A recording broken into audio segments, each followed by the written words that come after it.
സ്നേഹമുള്ളവരെ, പുതിയൊരു വീഡിയോയുമായിട്ട് ഞാൻ നിങ്ങളുടെ മുമ്പിലേക്ക് എത്തുകയാണ്.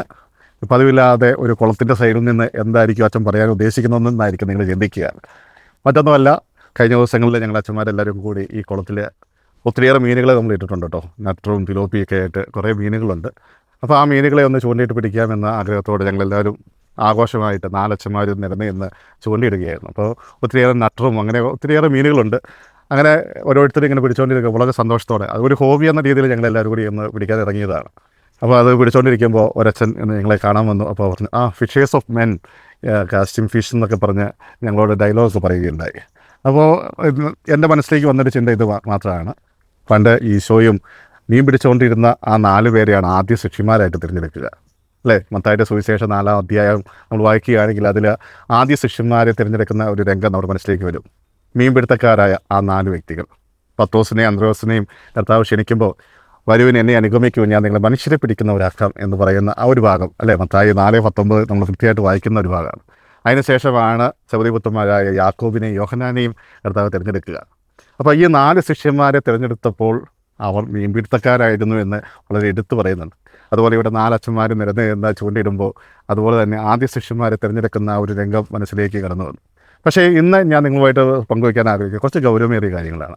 ഇന്ന് ബിഷപ്പുമാരും അതുപോലെ വൈദികരെല്ലാം ആ തിരഞ്ഞെടുക്കപ്പെട്ട ആ ശിഷ്യന്മാരുടെ പിൻഗാമികൾ എന്ന രീതിയിലാണ് അറിയപ്പെടുക. മനുഷ്യരെ പിടിക്കുന്നവരാക്കാൻ വേണ്ടി കർത്താവ് തിരഞ്ഞെടുത്ത ആ ശിഷ്യന്മാർ ഇന്ന് അതേ രീതിയിൽ കർത്താവ് ആഗ്രഹിച്ച രീതിയിൽ തന്നെയാണോ മുന്നോട്ട് പോകുന്നത് എന്ന് വിലയിരുത്തേണ്ട ഒരു സമയം കൂടിയാണിത്. പ്രത്യേകിച്ച് വൈദികരായ ഞാൻ ഉൾപ്പെടെയുള്ള വ്യക്തികൾ കർത്താവ് ആഗ്രഹിച്ച ഒരു പാതയിലൂടെയാണ് സഞ്ചരിക്കുന്നത്. കർത്താവ് അവരെ ക്ഷണിച്ചതുപോലും, വരുവാൻ ഞാൻ നിങ്ങളെ മനുഷ്യരെ പിടിക്കുന്നവരാക്കാം. പക്ഷേ ഇന്ന് മനുഷ്യരെ അകറ്റുന്നവരാക്കി ഈ പുരോഹിതർ മാറുന്നുണ്ടോ എന്ന് ചിന്തിക്കേണ്ട ഒരു സമയം കൂടിയാണിത്. ഒന്ന് ആലോചിച്ച് നോക്കുക, എത്ര ഗൗരവമേറിയ ഒരു വിഷയമാണിത്.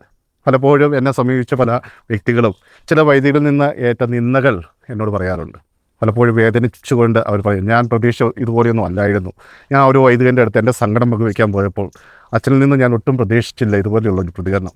എന്നെ ഒത്തിരിയേറെ വേദനിപ്പിക്കുന്ന ഒരു പ്രതികരണമായിരുന്നു ആ അച്ഛൻ്റെ വായിൽ നിന്ന് വന്നത് എന്ന് പറഞ്ഞ് കണ്ണീരൊഴുക്കുന്ന പലരെയും ഞാൻ കണ്ടിട്ടുണ്ട്.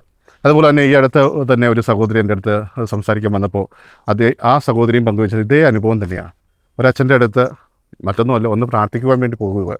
ഒരു ഇൻ്റർവ്യൂവിന് മുമ്പ് ജസ്റ്റ് ഒന്ന് പ്രാർത്ഥിക്കാവോ എന്ന് ചോദിച്ചു ചെന്നപ്പോൾ വളരെ കർക്കശത്തോടെ ആക്രോശിച്ചുകൊണ്ട്, ഒന്ന് കടന്നുപോയി, എനിക്ക് വേറെ സമയം ഇല്ലേ എന്നൊക്കെ ചോദിച്ചുകൊണ്ട് ആ സഹോദരിയെ ആട്ടിപ്പായിച്ചു.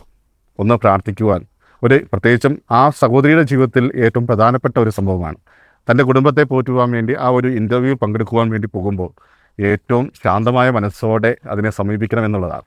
അതിനുവേണ്ടിയാണ് ആ ഒരു പ്രാർത്ഥനയ്ക്ക് വേണ്ടി ആ സഹോദരി സമീപിക്കുക. പക്ഷേ ആ വൈദികരിൽ നിന്നുണ്ടായ ഒരു പ്രതികരണം തീർച്ചയായും ആ സഹോദരിയെ ബാധിക്കുകയുണ്ടായി.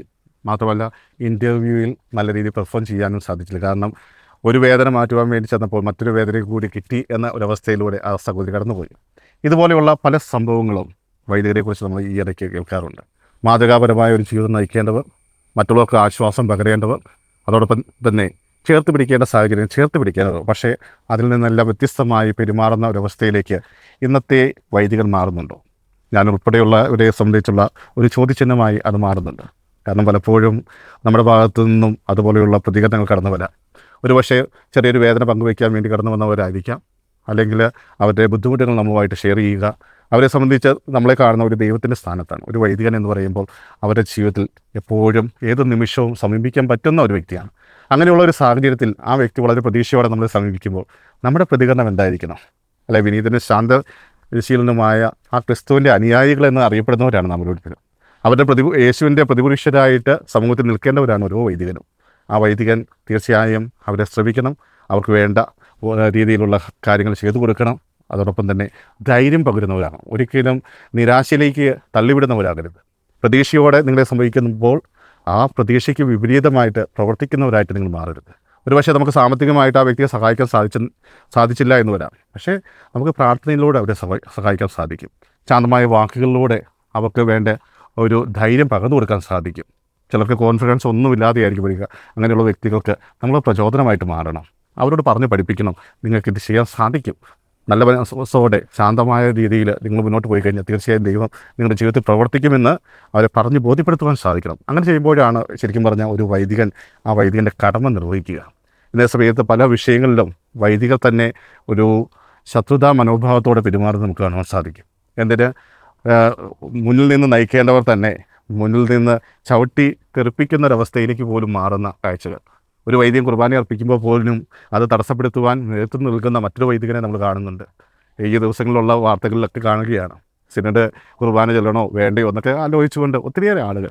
ഞാൻ അതിനെക്കുറിച്ച് കൂടുതലായിട്ട് കമൻറ്റ് ചെയ്യാൻ ആഗ്രഹിക്കുന്നു, കാരണം നിങ്ങൾ മാധ്യമങ്ങളിലൂടെ കാണുന്ന ഒരു കാഴ്ചയാണ്. പക്ഷേ അത് കാണുമ്പോൾ ഒത്തിരിയേറെ വേദനയുണ്ട്. കാരണം ഞാനും എറണാകുളം രൂപതയിൽ ബസിലിക്ക ഇടവകയിലെ ഒരു അംഗമാണ്. പക്ഷേ ഇന്ന് ആ ഇടവകയിൽ അധികം ഒന്നും പോയി ഞാൻ ഒരു കാര്യത്തിലും ഉൾപ്പെടാറില്ല. കാരണം എന്തോ ഒരു വേദന. ഞാൻ കുർബാന അർപ്പിച്ച ആൾക്കാരെയാണ് അന്ന് ക്രിസ്മസ് ദിനത്തിൽ തള്ളി താഴെയിട്ടത് എന്നോർക്കുമ്പോൾ അത് തന്നെ ഒരു വലിയൊരു വേദനയാണ്. പിന്നീട് അവിടെ പോയി ആ പള്ളി തുറന്നിട്ട കാഴ്ച കാണുമ്പോൾ ഒന്ന് പോയി പ്രാർത്ഥിച്ചു, തിരിച്ചിറങ്ങി. അതിനപ്പുറത്തേക്കൊന്നും ആ പള്ളിയിൽ നിൽക്കുവാൻ എനിക്ക് സാധിക്കാറില്ല. പക്ഷേ ഓർക്കുക, ഇതെല്ലാം നമ്മുടെ ജീവിതത്തിൽ വലിയൊരു വേദനയായിട്ട് മാറുമ്പോൾ മറ്റുള്ളവരുടെ മുമ്പിൽ ഒരു ദുർമാതൃക കൂടിയാണ് നമ്മൾ നിൽക്കുക. പ്രത്യേകിച്ച് വൈദികരായ നമ്മൾ ഓരോരുത്തരും പോലീസിന് മുമ്പിലും അല്ലാതെയൊക്കെ നിന്ന് ആശ്വസിക്കുമ്പോൾ, സമരം ചെയ്യുന്നവരുടെ പാതയിലൂടെ സഞ്ചരിക്കുമ്പോൾ നമ്മളെ ഏൽപ്പിച്ച ഉത്തരവാദിത്വം നമ്മൾ കൃത്യമായിട്ട് നിർവഹിക്കുന്നുണ്ട്. മീൻ പിടിത്തക്കാരായ ആ 4 പേരെ കർത്താവ് തിരഞ്ഞെടുത്ത് മനുഷ്യരെ പിടിക്കുന്നവരാക്കാം എന്നെ അനുഗമിക്കുക എന്ന് പറഞ്ഞപ്പോൾ എല്ലാം ഉപേക്ഷിച്ച് പുറകെ പോയവരാണ്. പിന്നീട് ക്രിസ്തുവിൻ്റെ സന്ദേശം ഈ ലോകത്തെ മുഴുവൻ അറിയിക്കുവാൻ വേണ്ടി നിയോഗിക്കപ്പെട്ടവരാണ് ഓരോ വൈദികരും. അതുകൊണ്ട് പ്രിയമുള്ള വൈദികരെ ഓർക്കുക, നമ്മൾ ചെയ്യുന്നത് ശരിയാണോ? ഞാനുകൂടി ഉൾപ്പെടെയാണ് ഞാൻ ഈ ഒരു ചോദ്യം ഉന്നയിക്കുക. നമ്മൾ ഓരോരുത്തരും ചെയ്യുന്നത് ശരിയായ ഒരു നടപടിയാണോ? മറ്റുള്ളവർക്ക് ഞാൻ നിമിത്തം എന്തെങ്കിലും ദുർമാതൃക ഉണ്ടാകുന്നുണ്ടോ? അങ്ങനെയുണ്ടെങ്കിൽ നമ്മൾ തിരുത്തേണ്ട സമയമായി. നമ്മൾ ഓരോരുത്തരും കൂടുതൽ ശക്തിയോടെ, കൂടുതൽ കൃപയോടെ ദൈവസമൂഹത്തിന് വേണ്ടി ഇറങ്ങിത്തിരിക്കേണ്ട ഒരു സമയമാണിത്. അതുകൊണ്ട് പരസ്പരം വിഘടിച്ച് നിൽക്കാതെ ഒരുമയോടെ മറ്റുള്ളവരുടെ മുമ്പിൽ വലിയ മാതൃകയായിട്ട് എല്ലാവർക്കും പ്രചോദനം നൽകുന്ന ഒരു വ്യക്തിയായിട്ട് മാറുവാൻ നമുക്ക് ഓരോരുത്തർക്കും പരിശ്രമിക്കാം. തീർച്ചയായും ഇത് കേൾക്കുന്ന നിങ്ങളോട് ഓരോരുത്തരോടുമുള്ള ഒരു അഭ്യർത്ഥന, ഞങ്ങളും നിങ്ങളെപ്പോലെ ബലഹീനരാണ്. ഒത്തിരിയേറെ പോരായ്മകൾ, കുറവുകൾ ഞങ്ങളുടെ ജീവിതത്തിലുമുണ്ട്. പക്ഷേ അതെല്ലാം പരിഹരിക്കാൻ കഴിയുന്ന തമ്പുരാനിൽ ആശ്രയിച്ചുകൊണ്ട് മുന്നോട്ട് ഇറങ്ങിത്തിരിച്ചവരാണ് ഞങ്ങൾ ഓരോരുത്തരും. അതിന് നിങ്ങളുടെ ഓരോരുത്തരും പ്രാർത്ഥന ആവശ്യമാണ്. നിങ്ങൾ ഓരോരുത്തരും കൃത്യമായിട്ട് പ്രാർത്ഥിച്ചു കഴിഞ്ഞാൽ, ഓരോ ദിവസവും ഓരോ വൈദികനെ നിങ്ങളുടെ പ്രാർത്ഥന ഉൾപ്പെടുത്തി കഴിഞ്ഞാൽ ഒരുപക്ഷെ ഞങ്ങളുടെ മനസ്സിലേക്ക് കടന്നു വരുന്ന ദുശ്ചിന്തകളെല്ലാം മാറുകയും കൂടുതൽ തീഷ്ണതയോടെ ക്രിസ്തുവിൻ്റെ അതേ മാർഗ്ഗത്തിലൂടെ ചരിക്കുവാൻ ഞങ്ങൾക്ക് സാധിക്കുകയും ചെയ്യും. അതുകൊണ്ട് ഈ ഒരു വീഡിയോ അതിനുള്ള ഒരു പ്രചോദനമായിട്ട് മാറട്ടെ എന്ന് ഞാൻ ആഗ്രഹിക്കുന്നു. നമുക്ക് പുതിയൊരു വീഡിയോയുമായിട്ട് വീണ്ടും കാണാം. അതുപോലെ ക്ഷമയോടെ കാത്തിരിക്കും.